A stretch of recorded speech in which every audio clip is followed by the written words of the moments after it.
ప్రభునందు ప్రియులారా, ప్రియా దేవుని బిడ్డలారా, ప్రభునామంలో మీ అందరికి కూడా శుభాభివందనాలు తెలియజేస్తూ ఉన్నాను. ప్రియులారా, ఈరోజు 19వ తారీఖు 7వ నెల 2026 సంవత్సరం ఆదివారం నాడు దేవుడు తన యొక్క వాక్యాన్ని ధ్యానించడానికి మీకు నాకు ఇచ్చినటువంటి భాగ్యాన్ని బట్టి దేవునికి స్తుతులు స్తోత్రాలు చెల్లిస్తూ ఉన్నాను.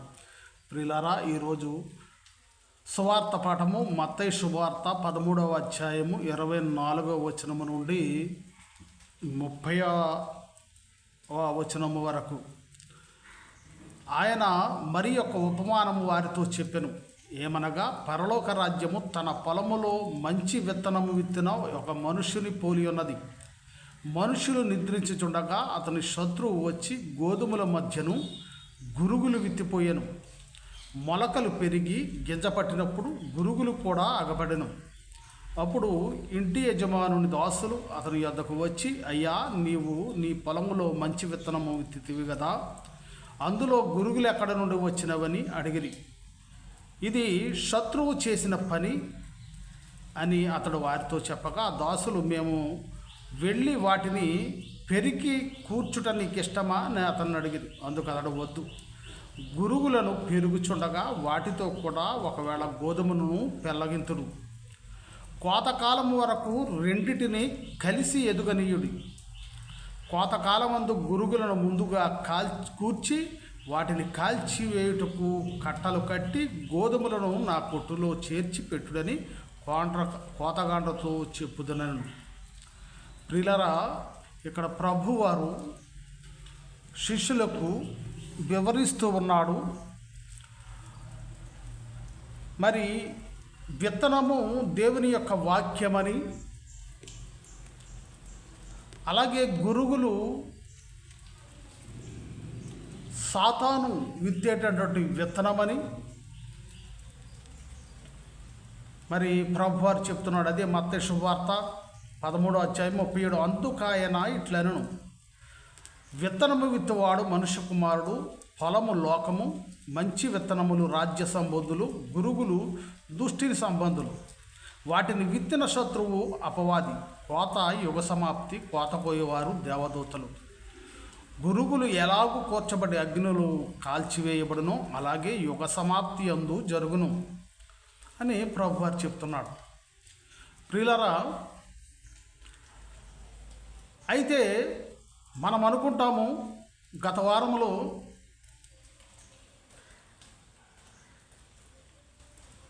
సారవంతమైన నేలగా ఉండి ఫలించాలని మనం చెప్పుకున్నాం కదా.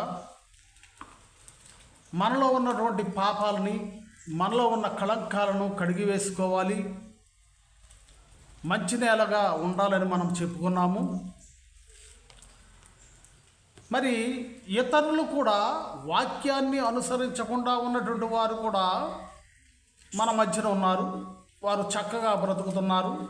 ఉదాహరణకు, వాక్యానుసారముగా జీవించేవాడు అబద్ధమాడకూడదు. మరి అబద్ధమాడేవారు చాలామంది ఉన్నారు, వారు చక్కగా బ్రతుకుతున్నారు. లేదా వాక్యాన్ని అనుసరించేవాడు శారీరక సుఖాలను విడిచిపెట్టాలి, కానీ శారీరక సుఖాలను అనుభవిస్తున్నటువంటి మన మధ్యన అనేక మంది ఉన్నారు. వారందరూ కూడా ఎంతో సంతోషంగా జీవిస్తున్నారు. వారికి మన మీద వారే బాగున్నారు అనేటువంటి సందేహాలు ప్రతి ఒక్కరిలోనూ కలుగుతాయి. కనుక దేవుడు ఈ విధంగా చెబుతున్నాడు. మరి దేవుడు ఆ మనుషులను కూడా, పాపము చేసిన వారిని, దుష్టులను నాశనము చేయవచ్చు కదా అని దేవుణ్ణి మనము అనుకోవచ్చు. ప్రియులారా, వారు బ్రతుకుతున్నారు, మనము బ్రతుకుతున్నాము. కానీ ఒకానొక రోజు వారు బ్రతకాలి, మనము బ్రతకాలి. కానీ ఒకానొక రోజు తీర్పు సమయం వస్తుంది. అప్పుడు గురుగులను వేరు చేసి అగ్నిలో కాల్చివేస్తాను అని చెప్తున్నాడు. అయితే చెడు నడతలు నడిచేటటువంటి వారిని, వారిలో చెడు ఉపదేశాన్ని ఉపదేశించినటువంటి సాతాను మార్గంలో నడిచేటటువంటి వారిని దేవుడు ఎందుకు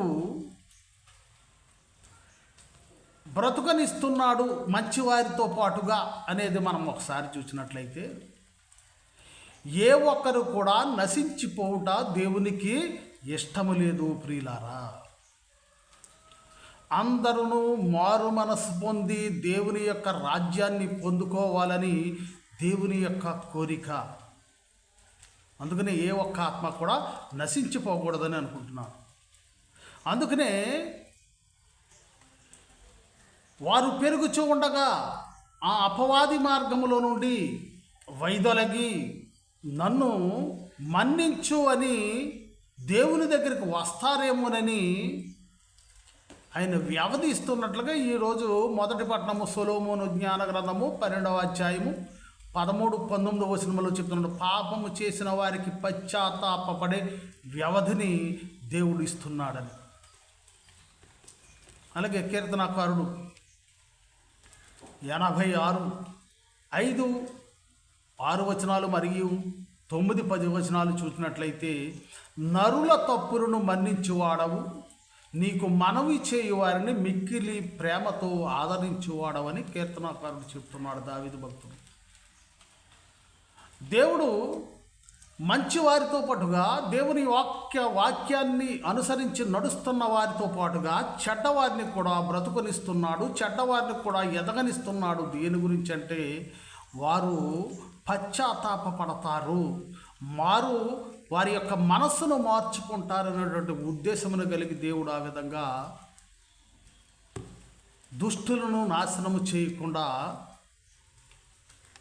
వారిని కూడా పెరగనిస్తున్నాడు. కానీ ఒకానొక సమయం వస్తుంది, అది ఎప్పుడో ఏ సమయమో ఎవరికి కూడా తెలియదు.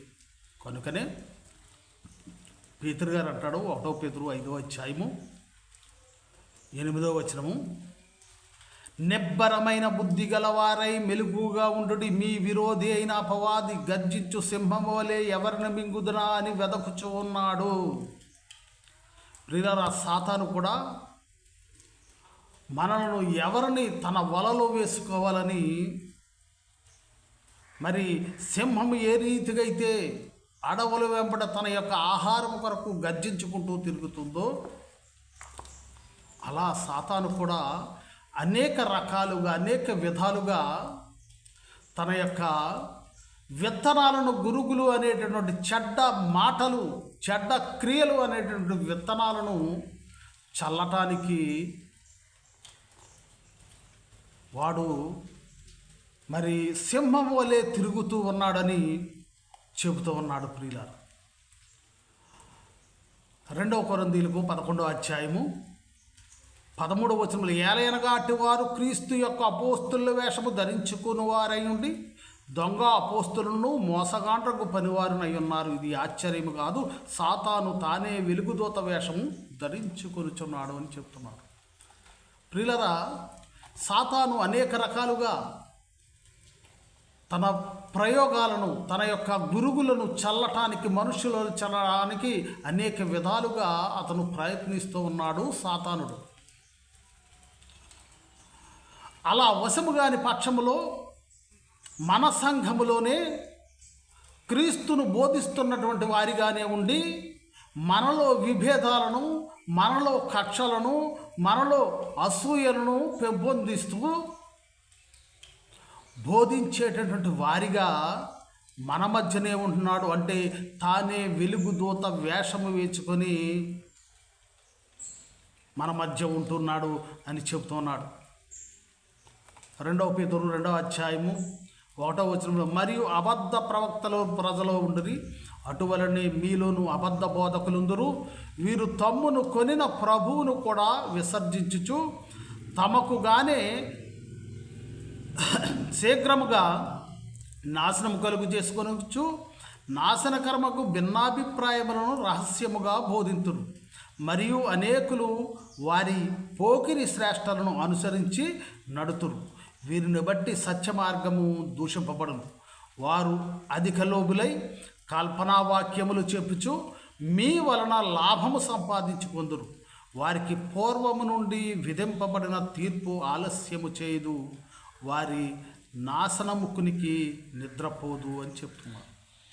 మనలోని సంఘములను పాడు చేయటానికి, దేవుని యొక్క బిడ్డలను పాడు చేయటానికి, దేవుని యొక్క బిడ్డలుగా ఉన్నటువంటి సంఘములో ఉన్నటువంటి విశ్వాసులను అనేక రకములైనటువంటి కల్పనా కథలు చెబుతూ వారు ఇలా చేయాలి అలా చేయాలని వారు లాభమును పొందుకోవటానికి అనేక రకములైనటువంటి వారు లాభము సంపాదించుకోవడానికి అనేక రకములైనటువంటి కల్పనా వాక్యములు చెప్తారు.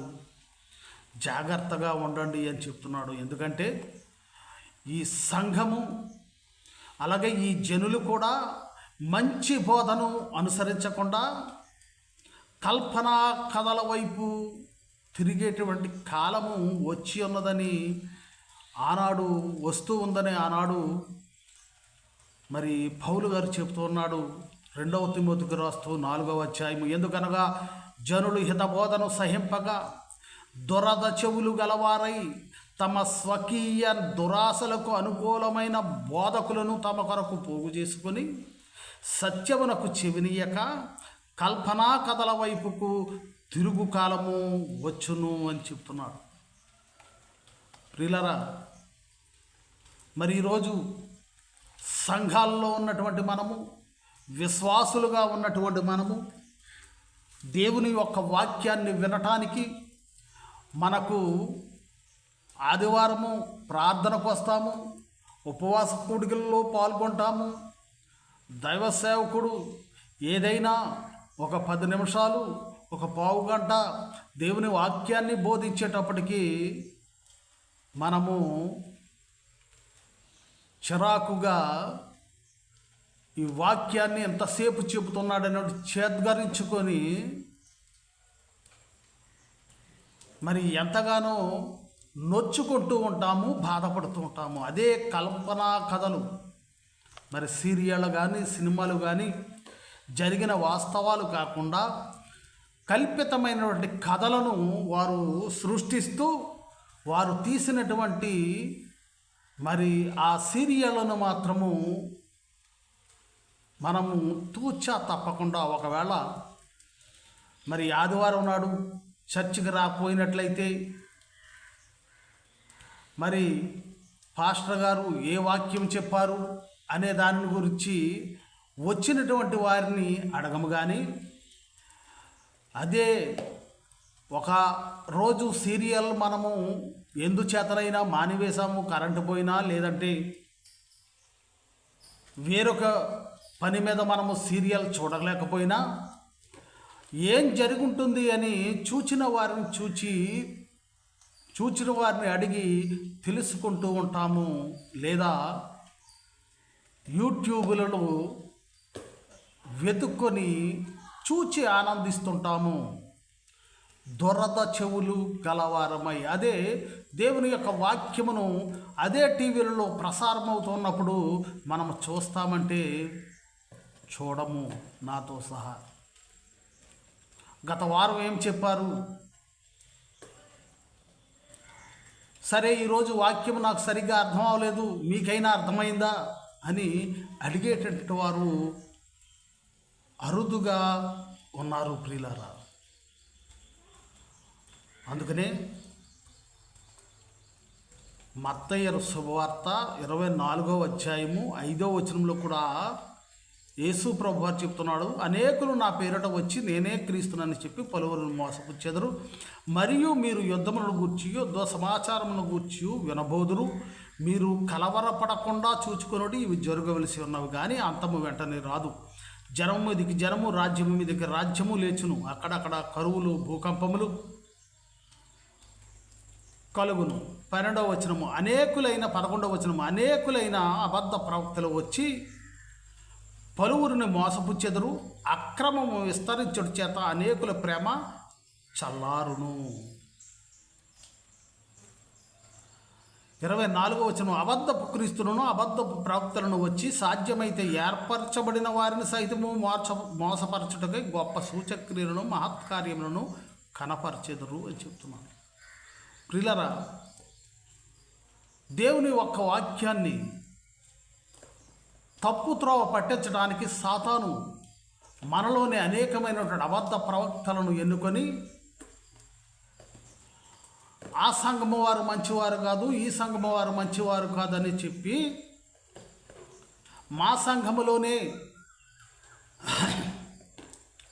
ఉన్నవారు మాత్రమే పరలోక రాజ్యానికి ఎత్తబడతారు అని చెబుతూ అనేకమైనటువంటి సూచక్రియలను కూడా వారు చేస్తారు, ప్రజలను త్రప్పు త్రోవ పట్టిస్తారు అని చెప్పబడుతుంది ప్రియులారా. అందుకనే రోమీలకు 13:11 పౌలు గారు రోమీలకు రాస్తూ మరియు కాలము నెరిగి నిద్ర మేల్కొని వేళ అయినదని తెలుసుకొని అలాగు చేయుడి. మనము విశ్వాసులమైనప్పటికంటే ఇప్పుడు రక్షణ మనకు మరి సమీపముగా ఉన్నది. రాత్రి గడచి పగలు సమీపముగా ఉన్నది కనుక మనము అంధకార క్రియలను విసర్జించి తేజో సంబంధమైన యుద్ధోపకరణములు ధరించుకుందుము. అల్లరితో కూడిన ఆటపాటలైనను మత్తైనను లేకయు, కామ విలాసములైనను పోకిరి శ్రేష్టలైనను లేకయు, కలహమైనను మత్సరమైనను లేకయు, పగటి యందు నడుచుకున్నట్లుగా మర్యాదగా నడుచుకుందుము అని చెబుతూ ఉన్నాడు పిల్లలు. నిద్రపోకుండా మేల్కొనేటటువంటి వేళ అయిందని తెలుసుకోవాలి మీరు అని చెప్తున్నా. అంటే మేము రాత్రులు నిద్రపోతున్నాం కానీ, అంటే నిద్రపోయేటప్పుడే అపవాది మీ హృదయాల్లో గురుగులు చల్లుతాడని మనము సువార్త పాఠంలో చదువుతాం. అంటే నిద్రపోవటంటే మనలో ఉన్నటువంటి ఆత్మీయతను మనము నిద్రపుచ్చటం ప్రియులారా. అప్పుడే సాతాను గురుగులు చల్లుతుంది, చెడ్డ తలంపులను తీసుకువస్తుంది. దేవుని వాక్యము మనలో నిలిచి ఉన్నట్లయితే, ఆత్మ మేల్కొని ఉన్నట్లయితే సాతానుకు, అందుకనే యేసు ప్రభు వారు మేల్కొని ఉండి ప్రార్థించండి అని శిష్యులకు చెప్తాడు ప్రియులారా. అందుకనే మీరు కాలమును ఎరిగి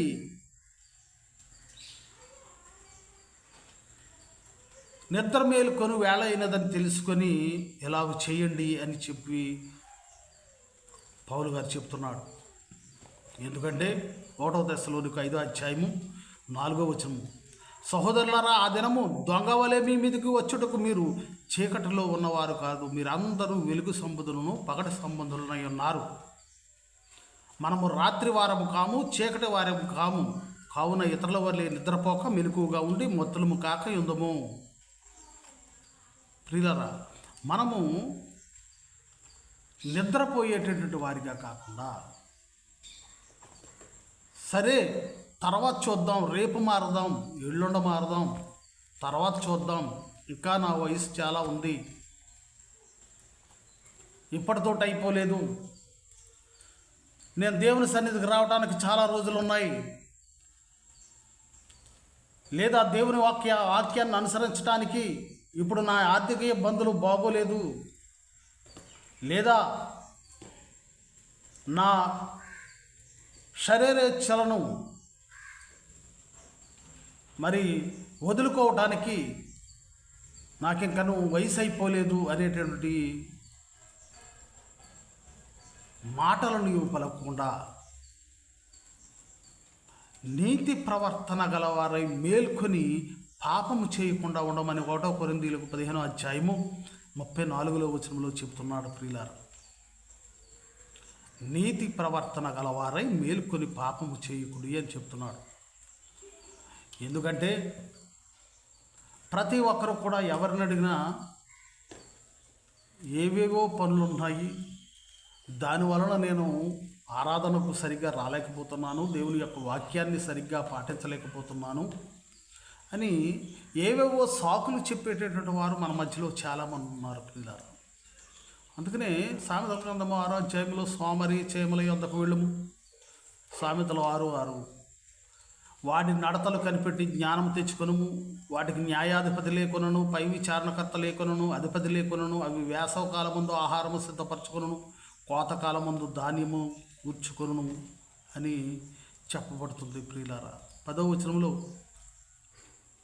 9, సోమరి ఎందాక నీవు పడుకుని ఎందువు, ఎప్పుడు నిద్రలేచెదవు, ఇంకా కొంచెము నిద్రించేదనని, కొంచెము కునికెదనని, కొంచెం సేపు చేతులు ముడుచుకొని పరుండదనని నీవు అనుకొనిచున్నావు. అందుచేత దోపిడిగాడు వచ్చినట్లు దారిద్ర్యముని యొద్దకు వచ్చును అని చెప్పబడుతోంది. ప్రియులారా, చేమలను చూచి నేర్చుకోమంటున్నాడు.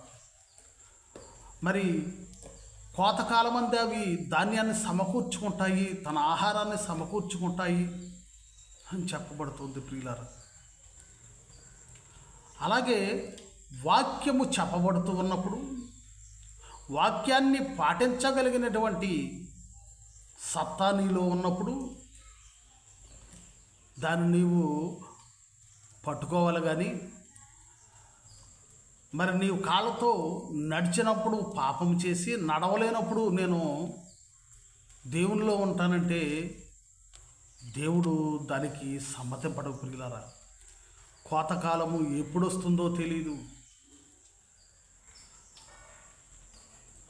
అందుకనే హెబ్రీలకు 12వ అధ్యాయము 15వ వచనం, మీలో ఎవడైనా దేవుని కృపను పొందకుండా తప్పిపోనునేమో అనియు, చేదైనా వేరు ఏదైనాను మలుచి కలవరపరచుట వలన అనేకులు అపవిత్రులైపోదురేమో అని,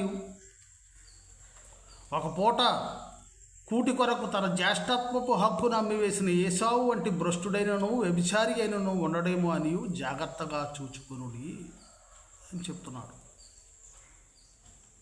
ప్రియులారా, చిన్న చిన్న ఆశలకు కోరికలకు నీవు లొంగిపోకుండా, నీలో ఏదైనా చెడ్డ తలంపు వస్తుందనగానే నీవు మేల్కొని దానిని పెరికి వేసుకునే వారిగా ఉండాలి. ప్రియులారా, దానిని పెరగనిచ్చేవారిగా ఉండకూడదు. దేవుడు మాత్రము మంచివారిని చెడ్డవారిని కూడా ఆయన బ్రతుకనిస్తాడు. ఎందుకంటే చెడ్డవారు కూడా మారాలనేటువంటి ఉద్దేశంతో దేవుడు ఆ విధంగా చేస్తున్నాడు. అందుకనే ప్రియ సహోదరి సహోదరుడా, నీలో ఏదైనా చెడు ఉంటుందేమో చూచుకొని, పుట్టిందేమో చూచుకొని, మొలుస్తుందేమో అని చూచుకొని దానిని తీసివేసే వారిగా నీవు ఉండాలని చెప్తున్నాడు.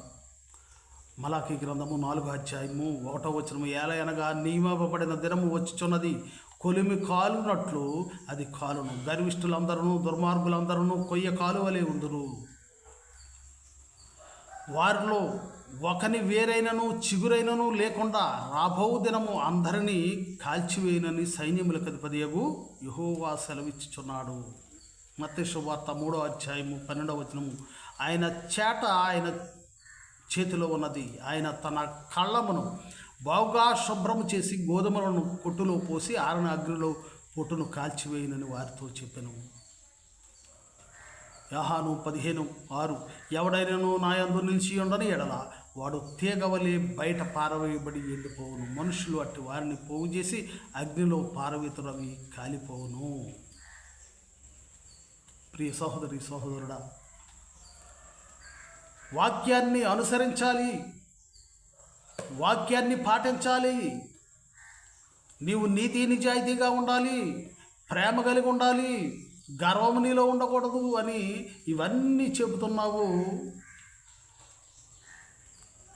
మరి అందరూ బ్రతుకుతున్నారు, మంచిగా జీవిస్తున్నటువంటి నేను బ్రతుకుతున్నాను, నాకే ఈ కష్ట నష్టాలు ఉంటున్నాయి, వారు ఇంకా ఆనందంగా ఉంటున్నారు అని నీవు నేను భావించవచ్చు. కానీ దేవుడు తన యొక్క శిక్షను ఎప్పుడు ఎలా రప్పిస్తున్నాడనే దాన్ని ఎవరు ఊహించలేరు. ఊహించలేని గడియలు ఆయన పిలుపు వస్తుంది. ప్రియులారా, లోక శుభార్త 17వ అధ్యాయము 26వ వచనము మనం చూసిన, నోవాహు దినములలో జరిగినట్లు మనుష్య కుమారుడు దినములలోని జరుగును. నోవాహు వాడలోనికి వెళ్ళిన దినం వరకు జనులు తినుచు త్రాగుచు పెండ్లాడుచు పెండ్లికి ఇయ్యబడుచుండ్రి, అంతలో జలప్రళయం వచ్చి వారందరినీ నాశనం చేసను. ప్రియులారా, నోవాహు దినాల్లో నోవాహు వాడ కడుతూ ఉంటే మరి నోవాహు జలప్రళయం వస్తుందని నోవాహుతో చెప్పినప్పుడు దేవుడు నోవాహుకు 500 సంవత్సరాలు, ఆదికాండము 5వ అధ్యాయము 32వ వచనంలో చూసినట్టయితే నోవాహు వయసు 500 సంవత్సరాలు. 500 సంవత్సరాలలో దేవుడు జలప్రళయం రప్పించబోతున్నాను, జనులు వారి ఇష్టానుసారంగా జీవిస్తున్నారు, ఈ జనులను సృష్టించినందుకు నేను బాధపడుతున్నానని నోవాహుతో చెప్పి ఓడను తయారు చేసుకోమన్నాడు. ఓడ ఒక రోజులో అయిపోయేది కాదు. ఓడను తయారు చేస్తున్నటువంటి నోవాహును చూసి అనేక మంది ఎగతాళి చేస్తూ ఉన్నారు. నోవాహు 100 సంవత్సరముల పాటుగా ఓడను తయారు చేసినట్టుగా మనము చూడవచ్చు ప్రియులారా. ఎందుకంటే జలప్రళయం వచ్చేటప్పటికి నోవాహు వయసు 600 సంవత్సరాలుగా మనం చూడవచ్చు. ఆదికాండము 7వ అధ్యాయము 6వ వచనము, జలప్రవాహము భూమి మీదకు వచ్చినప్పుడు నోవాహు 600 ఏండ్ల వాడు. ప్రియులారా, ఈ 100 సంవత్సరాలు కూడా నోవాహు వాడను తయారు చేస్తూ అయ్యో ఈ దేశం నాశనం అయిపోతుంది, ప్రపంచమంతా నాశనం అయిపోతుంది, మీరు రండి వాడకు సహాయం చేయండి, ఇందులో ప్రవేశించినారు వారు, మరి దేవుడు జలప్రళయము ఈ భూమి మీదకు రప్పిస్తూ ఉన్నాడు అని నోవాహు ఎందరితోనో చెప్పి ఉండవచ్చు. వారందరూ కూడా నోవాహును ఎగతాళిగా చూసినట్టు ఒకరోజు కాదు, 2 రోజులు కాదు, 100 సంవత్సరాల పాటు దేవుడు నోవాహు ద్వారా జలప్రళయము రాబోతుందని వారందరికీ కూడా చెప్పాడు. నోవాహు మాత్రము జనులందరూ తినుచు త్రాగుచు పెండ్లాడుచు వారి ఇష్టానుసారంగా జీవిస్తున్నారు. నోవాహు మాత్రము దేవుడు చెప్పినటువంటి పనిని చేస్తూ ఉన్నాడు. ప్రియులారా, రానే వచ్చింది జలప్రళయము, అందరూ చనిపోయారు. మరి అందరి తోడ్పాటుగా నేను బ్రతకడం లేదు, అందరి తోడ్పాటుగా నేను జీవిస్తాం లేదు, ఎన్నో కష్ట నష్టాలు పడుతున్నాను అని నోవాహు భావించి అందరితో పాటుగా నేనును అనుకున్నట్లయితే ఆ రోజు నోవాహు రక్షింపబడేటటువంటి వాడు కాదు. ప్రియులారా, దేవుడు అవకాశం ఇస్తున్నాడు. ఈరోజు మారకపోయినా రేపైనా మారతాడేమో నా బిడ్డని అవకాశం ఇస్తున్నాడు. ఆ అవకాశాన్ని అందిపుచ్చుకునే వారిగా ఉండాలి ప్రియులారా. అందిపుచ్చుకుని మనలో అపవాది వేసేటువంటి గురుగులను తీసివేసే రకంగా మనము తీసివేసేవారిగా మనము ఉండాలి ప్రియులారా. అపవాది సాతాను ఒక బుట్ట తీసుకొచ్చి నల్లని దుస్తులు 2 కొమ్ములు తీసుకువచ్చి విత్తనాలు చల్లుతాడు అని అనుకో అవసరం లేదు ప్రియులారా. ఏ విధంగా మనలో ఆ విత్తనాలు చల్లుతాడు అని అంటే గలతీయులకు 5వ అధ్యాయము 9వ వచనం మనం చూసినట్లయితే 19వ వచనం మనం చూసినట్లయితే శరీర కార్యములు స్పష్టమై ఉన్నవి. అవి అనగా జారత్వము, అపవిత్రత, కాముకత్వము, విగ్రహారాధన, వ్యభిచారము, ద్వేషములు, కలహము, మత్సరము, క్రోధము, కక్షలు, భేదములు, విమతములు, అసూయలు, మతత్తలు, అల్లరితో కూడిన ఆటపాటలు మొదలైనట్టు వీటిని గూర్చి నేను మునుపు చెప్పిన ప్రకారం ఇటు వాటిని చేయువారు దేవుని రాజ్యమును స్వతంత్రించుకోవాలని మీతో స్పష్టముగా చెప్పుచున్నాను అని చెప్తున్నాడు. ఇటువంటి గురువులు శరీర కార్యములు అనేటువంటి గురుగులను మనలో మొలకెత్తనివ్వకుండా చేయాలని, మరి మనలో ఉండేటువంటి ఫలాలు, ఆత్మఫలాలు, ప్రేమ, శాంతి, సమాధానము, దయాళత్వము, దీర్ఘశాంతము, మంచితనము, విశ్వాసము, సాత్వికము, ఆశానిగ్రహం అనేటటువంటి వాటిని మనలో ఉంచుకోవాలి తప్ప మంచి ఫలాలను ఫలించేవారిగా ఉండాలి, మంచి విత్తనాలను పెరగనిచ్చేవారిగా ఉండాలి. అపవాది విత్తినటువంటి చెడు గురుగులను పీకి వేసేవారిగా, ఆ గురుగులను మొలకలోనే త్రుంచి వేసే రకంగా మనం ఉండాలని దేవుని యొక్క వాక్యం సెలవిస్తుంది కనుక అటు విధంగా జీవించుదాం. దేవుడి కొద్ది మాటలను దీవించునుగాక. అందరికీ వందనాలు.